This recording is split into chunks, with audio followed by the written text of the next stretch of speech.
بسم اللہ الرحمن الرحیم۔ السلام علیکم ورحمۃ اللہ وبرکاتہ۔ ناظرین، امید ہے آپ لوگ خیریت سے ہوں گے۔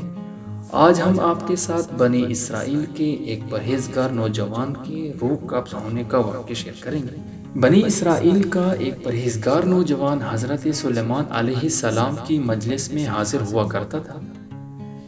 ایک دفعہ وہ حضرت سلیمان علیہ السلام کے پاس بیٹھا ہوا تھا کہ ملک الموت وہاں داخل ہوا۔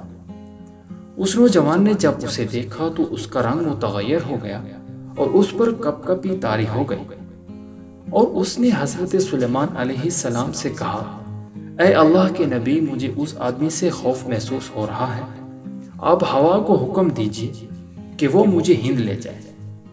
حضرت سلیمان علیہ السلام نے ہوا کو حکم دیا تو وہ اسے ہند لے گئی۔ اس کے بعد ابھی تھوڑی ہی دیر گزری تھی کہ ملک الموت سلیمان علیہ السلام کے ہاں داخل ہوا، اور وہ بڑا متعجب تھا۔ سلیمان علیہ السلام نے اس سے پوچھا، تو کیوں تعجب میں مبتلا ہے؟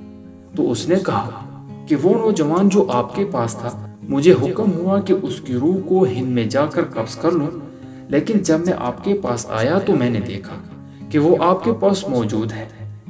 اسی وجہ سے میں تعجب میں مبتلا ہو گیا، لیکن جب میں ہند گیا تو اس نوجوان کو وہاں پایا اور میں نے اس کی روح قبض کر لی۔ یہ میرے تعجب کا سبب ہے، یعنی وہ اتنی جلدی ایک جگہ سے دوسری جگہ کیسے منتقل ہو گیا؟